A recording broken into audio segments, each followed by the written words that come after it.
Meu irmão, minha irmã, meu amigo, minha amiga, estamos de volta para o 17º vídeo sobre o estudo de Apocalipse. Estamos no capítulo 11 e já falamos sobre o primeiro item, sobre as aflições que seriam causadas ao povo de Israel pelos gentios. Agora estamos no segundo item que vamos falar e terminar nesse vídeo de hoje, que se refere, item 2, até que o tempo dos gentios se completem, referente ao capítulo 11, versículo 2. Então é extremamente importante, né, que prestemos atenção no que vem a ser isso, porque até que o tempo dos gentios se completem, como já dissemos no vídeo anterior e no início dos vídeos sobre aqueles elementos gerais para entendimento de Apocalipse, que é um pré-requisito para a volta de Cristo. Então, enquanto não se completar o tempo dos gentios, Jesus não pode voltar. Então, item 2, até que o tempo dos gentios se completem. Muito bem, e vem essa pergunta, como sempre. E o que é o tempo dos gentios? Já demos algumas dicas, mas agora vamos falar especificamente sobre este assunto. E até quando será esse tempo? Ou ainda, o que falta para que o tempo dos gentios se completem? O que mais vai acontecer até que o tempo dos gentios se completem? Então, são várias perguntas que envolvem o tema que precisamos dar atenção para termos o entendimento necessário, para entendermos então a passagem do capítulo 11 do livro de Apocalipse. Muito bem, a resposta para essas perguntas ela é simples e direta. Encontramos em Romanos 10 a resposta, embora Paulo, no texto, esteja se referindo originalmente aos israelitas, né, o povo de Israel, porém, lendo o texto com muita atenção, nós vamos assimilar, né, depreender, que a mensagem da pregação do Evangelho só é crida pelo ouvir. E se não houver quem pregue, como poderá, né, haver a crença? Então, esse método, embora usado para, né, o povo de Israel, é o mesmo que deve ser usado para a conversão dos gentios. Por isso, o evangelho deve ser pregado a todos e em todos os lugares, até que todos os gentios sejam alcançados. Por isso a expressão, até que o tempo dos gentios se completem. Isso está aderido, né, àquilo que já vimos, e de pregar o evangelho a todas as nações até, né, que se complete. É isso. Como vemos, mas vamos nos ater aqui, então, Romanos 10, de 3 a 18. Desconhecendo a justiça de Deus e procurando estabelecer a sua própria justiça, não se sujeitaram à justiça que vem de Deus. Porque o fim da lei é Cristo. Então está sendo falado sobre o povo de Israel aqui, que eles não se sujeitaram à justiça de Deus. O fim da lei é Cristo, para a justiça de todo aquele que crê. Ora, Moisés descreve assim a justiça que procede da lei. Aquele que observar os seus preceitos, por eles viverá.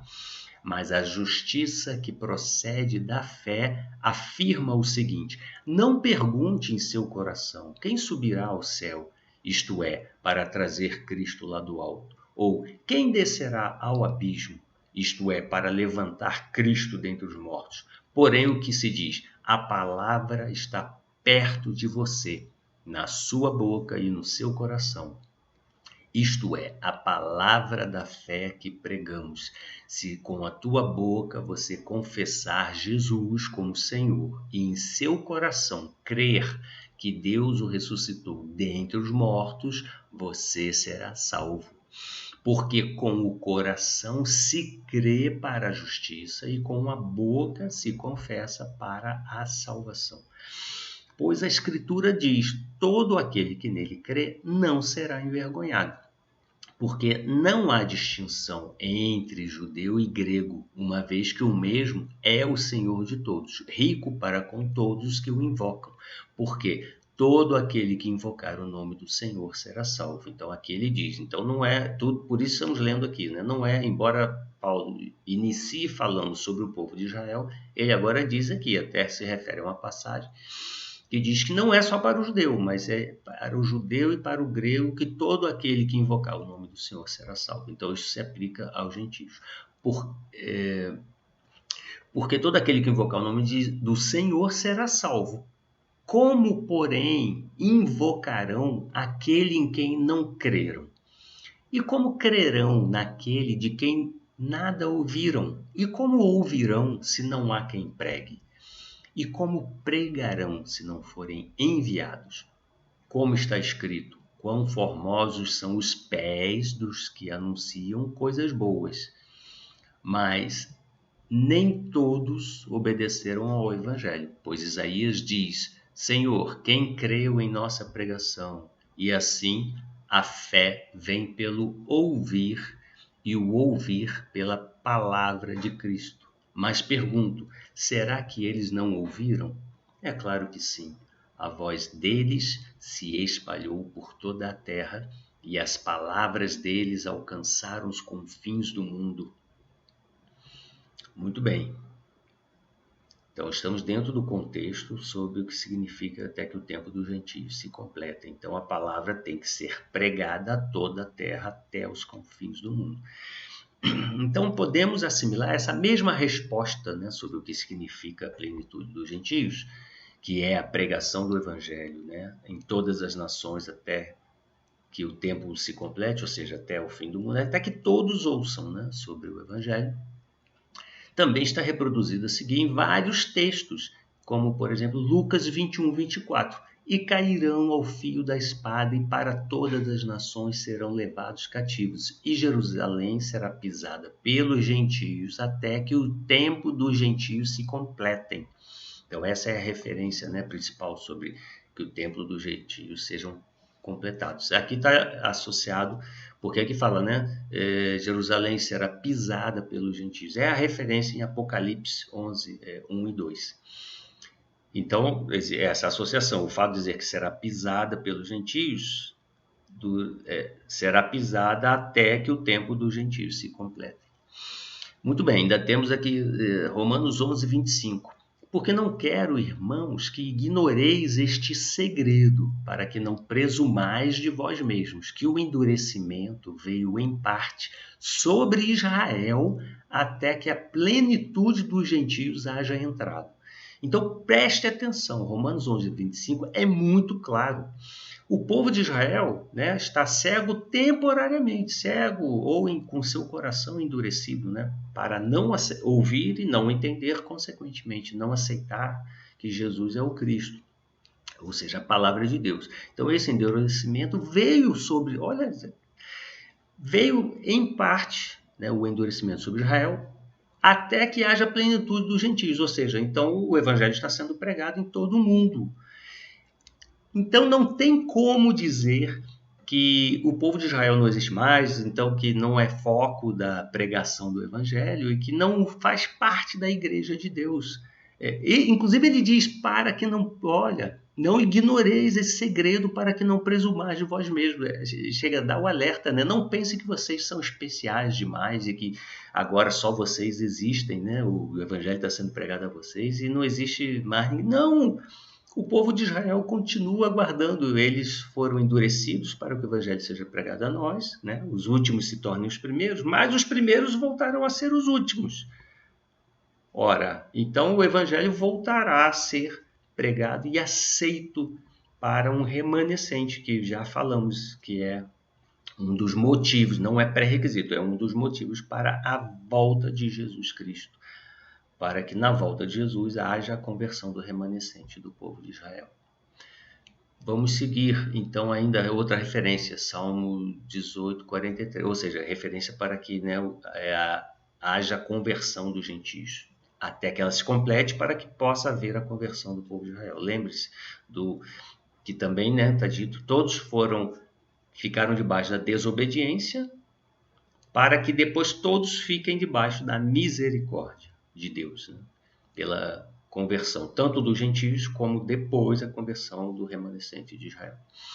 Então, como falamos, Salmos 18, 43. Livraste-me das contendas do povo e me fizeste cabeça dos gentios. Um povo que não conheci me servirá. Então, afirmando que haverá conversão, né, dos gentios. Ainda, agora aqui em Isaías 42, de 1 a 9. Eis aqui o meu servo, a quem sustenho, o meu eleito, em quem se apraz a minha alma. Pus o meu espírito sobre ele, ele trará justiça aos gentios.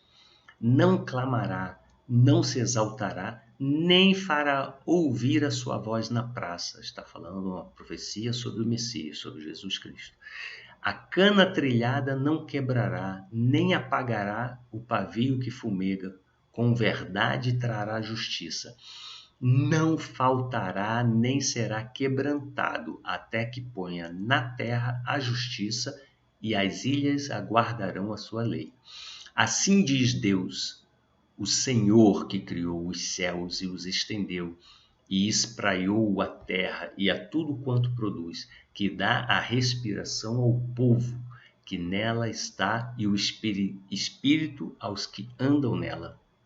Eu, o Senhor, te chamei em justiça, e te tomarei pela mão, e te guardarei, e te darei por aliança do povo, e para a luz dos gentios. Então veja que o Cristo, mesmo desde Isaías, desde o Velho Testamento, era uma promessa não só para o povo de Israel, mas também para os gentios. Para abrir os olhos dos cegos, para tirar da prisão os presos e do cárcere os que jazem em trevas. Eu sou o Senhor, este é o meu nome, a minha glória, pois a outrem não darei, nem o meu louvor às imagens de escultura. Eis que as primeiras coisas já se cumpriram, e as novas eu vos anuncio, e antes que venham à luz, vou-las faço ouvir. Então ele está dizendo que é o que ele está fazendo em Apocalipse. Deus é aquele que revela antecipadamente, ou seja, revela o que vai acontecer antes que elas aconteçam. E é aquele que anuncia antes que elas sejam esclarecidas. Ele as faz serem ouvidas. O livro de Apocalipse é uma revelação de Deus, é exatamente isso. É um anúncio antecipado da volta de Jesus e da salvação de Deus para aqueles que se arrependem e da ira de Deus para aqueles que permanecem em desobediência. E temos ainda em Isaías 10, 21 e 22, os restantes, olha, preste atenção, Isaías 10, 21 e 22. Os restantes se converterão ao Deus forte. Sim, os restantes, ou seja, o remanescente, os restantes de Jacó. Porque ainda que o teu povo, ó Israel, seja como a areia do mar, só um remanescente dele se converterá. Uma destruição está determinada, transbordando em justiça.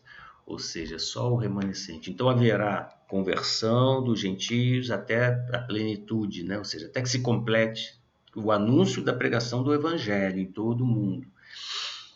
E aqueles que se converterem, não quer dizer que todos se arrependerão, se converterão. A mesma coisa, então, os últimos serão primeiros, os gentios passam à frente dos judeus, para que depois o povo de Israel, os primeiros, sejam últimos. Então se converta também, não todos, mas um remanescente.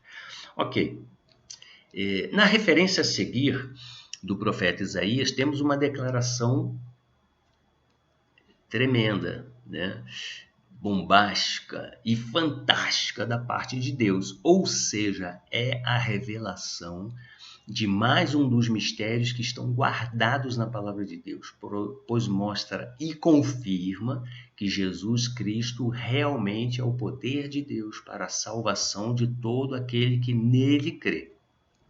pois evidencia o supremo potencial pela capacidade e valor do sacrifício de Jesus, além de mostrar a eterna misericórdia de Deus, ao mencionar que salvar só o remanescente de Israel seria pouco para Jesus. Por isso, ele também seria enviado para ser o salvador de todos os gentios. Mais uma vez, lembrando do que disse Paulo em Romanos 11, né? Não presumais de vós mesmos, porque o endurecimento veio sobre Israel para que o evangelho seja pregado aos gentios, mas não achem que vocês são especiais, porque depois terminará essa desobediência, esse endurecimento sobre Israel, e eles ficarão embaixo da misericórdia e poderão se converter, um remanescente. Mas isso já estava previsto, como já vimos em Isaías 42, e agora veremos maravilhosamente essa passagem de Isaías 49, 6. Sim, ele diz, para você olha que clareza da grandeza de Jesus Cristo. É muito pouco ser o meu servo para restaurar as tribos de Jacó e trazer de volta o remanescente de Israel. É muito pouco. Farei também com que você seja uma luz para os gentios, para que você seja a minha salvação até os confins da terra. Não presumais de vós mesmos. Veja que o principal, Jesus, o Messias, a sua missão era salvar o remanescente de Israel. Então é o contrário. Muita gente, volto a repetir, presume, né? Pensa de si mesmo, que se engrandece achando, não, Deus, o povo de Israel rejeitou Deus, agora só tem olhos para os gentios. Não é isso. A profecia em Isaías 49, 6 é que a missão de Jesus é voltar para a conversão do remanescente de Israel. Porém, ele é tão grandioso, o seu sacrifício é tão grandioso, Jesus Cristo, a missão é tão grandiosa, e o seu cumprimento, né, a sua destituição e a sua morte, que era pouco ele vir para salvar uma parte de Israel. Deus falou, não, é muito pouco. O sacrifício do meu filho é para salvar a todos, será estendido. Então farei que você seja uma luz para os gentios, para que você seja a minha salvação até os confins da terra. Realmente, Jesus Cristo é o poder de Deus para a salvação de todo aquele que nele crê, como dizia Paulo. Maravilhoso, essa passagem é maravilhosa. Então não pense você que Jesus veio só para você, gentio, que ignorou o povo de Israel. Jamais. Temos a nossa oportunidade agora, porque os últimos viramos primeiro, né? Inverteu a ordem. Só isso, os primeiros, que é para quem Jesus viria, o povo de Israel, ficou para o fim, para a volta de Jesus. Então haverá conversão, não de todos, mas de um remanescente. Assim como está havendo conversão, não de todos os gentios, mas de uma parte dos gentios. Prosseguindo, isso está de acordo com o que está em Atos 13, de 46 a 48. Então Paulo e Barnabé, falando ousadamente, disseram: era necessário pregar a palavra de Deus primeiro a vocês. Eles estavam falando com os judeus. Mas como vocês a rejeitam e se julgam indignos da vida eterna, eis que nos voltamos para os gentios. Era a previsão de Isaías. Porque o Senhor assim nos determinou. Eu coloquei você como luz dos gentios. Olha, Paulo aqui em Atos 13 fazendo referência a Isaías 49. Pôs vocês como luz para os gentios, a fim de que você seja para a salvação até os confins da terra. Os gentios, ouvindo isso, ainda em Atos 13, de 46 a 48, os gentios, ouvindo isso, se alegravam e glorificavam a palavra do Senhor, e creram todos os que haviam sido destinados para a vida eterna. Ainda, Marcos 13:10. Mas é necessário que primeiro o evangelho seja pregado a todas as nações. Isso é Jesus, né?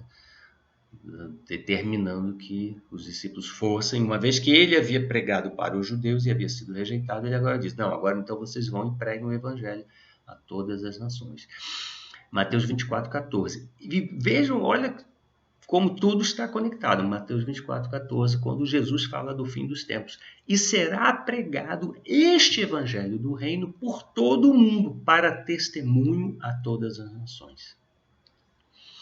Então, isto é a pregação do evangelho do reino a todas as nações, é um até que se complete esse tempo, ou seja, até que seja pregado a todas as nações, é um pré-requisito para a volta de Jesus. Se isso não, até que isto, enquanto isto não acontece, Jesus não vem. É né, como nós falamos sinais, né, itens, 5 itens como pré-requisito, ou seja, que impedem a volta de Cristo, e 5 itens que demonstram que justificam a volta de Jesus, ou seja, Jesus só volta depois que 5 itens forem completos. Voltem aos primeiros vídeos, e Jesus volta para cumprir outros itens, então outros 5 itens. Aqui é interessante porque então agora pregação aos gentios até o fim, né, a todos os lugares, até que todos ouçam, é um pré-requisito.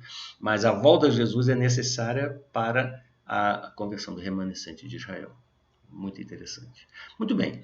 Então, depois de termos, né, ouvido e visto essas passagens que mencionamos, não há como negar a profecia de que os últimos serão os primeiros e os primeiros se tornaram os últimos, e que a prioridade da pregação do Evangelho do Reino após a ressurreição de Jesus inverteu-se dos judeus para os gentios, priorizando os gentios até que o Evangelho seja pregado a todas as nações e, no fim,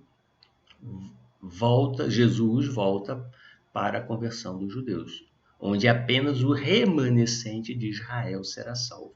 O próprio Jesus dá início a esse processo de pregação aos gentios, até que seja atingida sua plenitude, quando diz para eles fazerem discípulos de todas as nações, ou seja, ide pregar o evangelho a todas as nações, ordenado por Jesus. É o comando obrigatório do início do cumprimento da plenitude dos gentios, até que a plenitude haja entrado, ou seja, até que ela tenha sido finalizada. Muito bem. Vemos ainda em Mateus 28, né, essa referência aí, 18 e 19. Chegando-se Jesus, falou-lhes dizendo, é-me dado todo o poder no céu e na terra. Portanto, ide, fazei discípulos de todas as nações.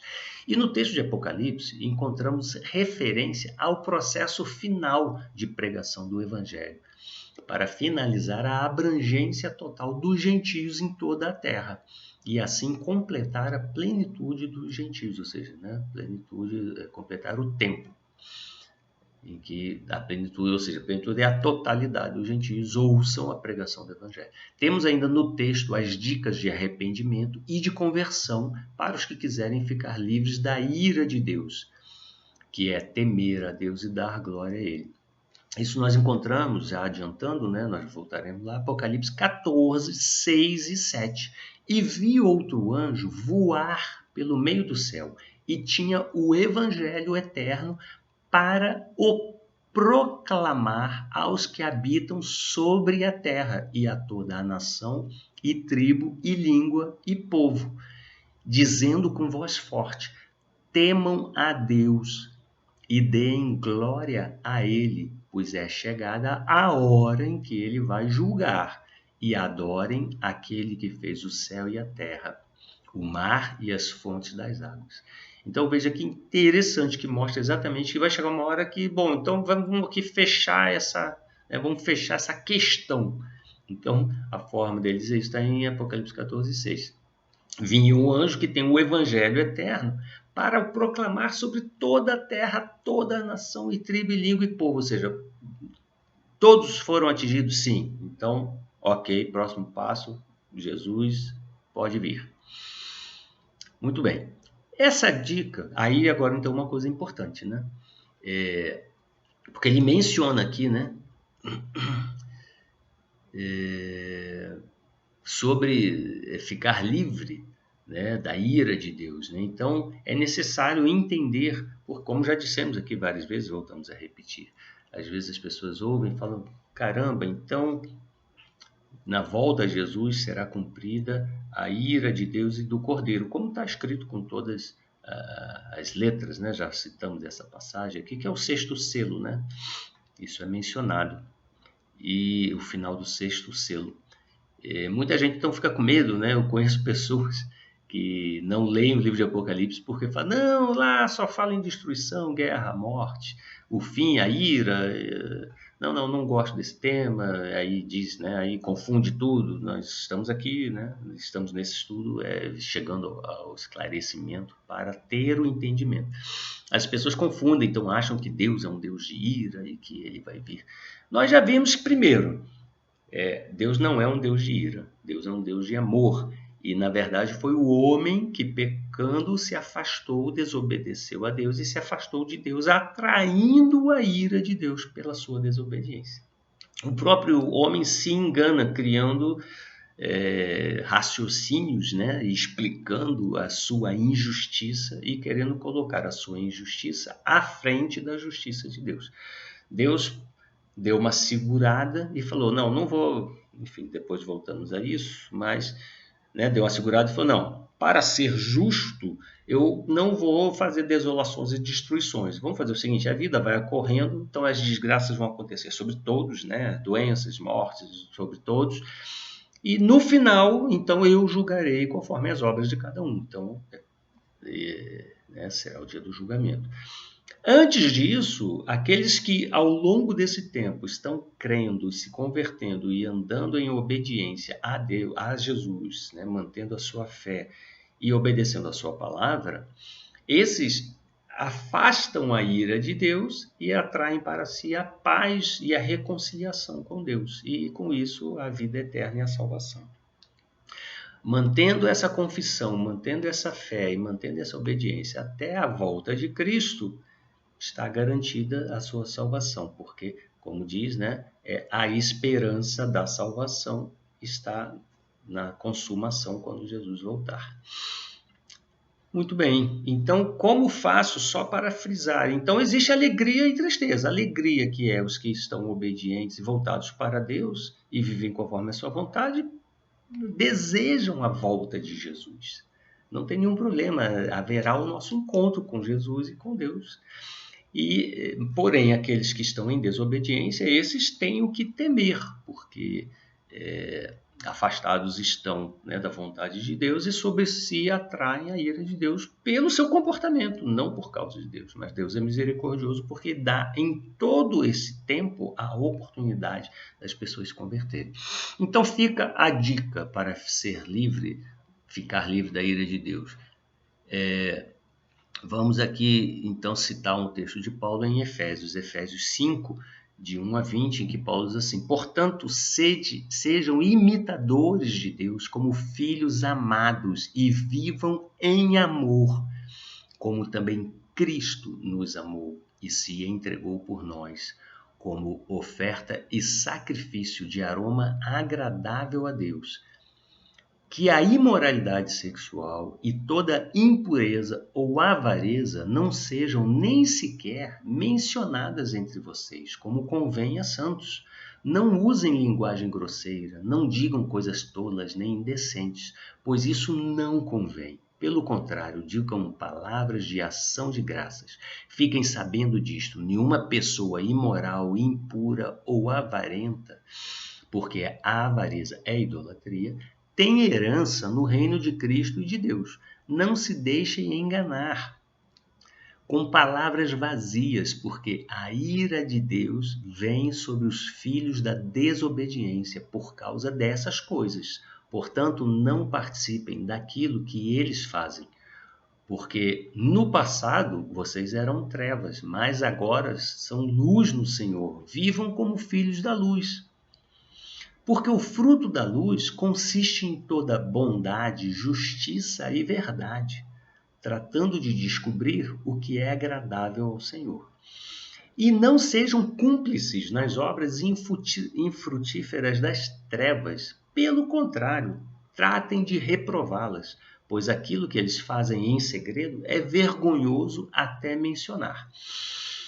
Mas todas as coisas, quando reprovadas pela luz, se tornam manifestas, porque tudo o que se manifesta é luz. Por isso é que se diz: desperta, você que está dormindo, levante-se dentre os mortos e Cristo o iluminará, ou Cristo te esclarecerá. Portanto, tenha cuidado com a maneira como vocês vivem, e vivam não como tolos, mas como sábios, aproveitando bem o tempo, remindo o tempo, porque os dias são maus. Por esta razão, não sejam insensatos, mas procurem compreender qual é a vontade do Senhor, e não se embriaguem com vinho, pois isto leva à devassidão, mas deixem-se encher do Espírito. Como a gente se enche do Espírito, né? Aqui vem a dica: falando entre vocês com salmos, hinos e cânticos espirituais, cantando e louvando com o coração ao Senhor, dando sempre graças por tudo a nosso Deus e Pai, em nome de nosso Senhor Jesus Cristo. Amém e amém. Obrigado pela atenção de vocês e até o nosso próximo vídeo.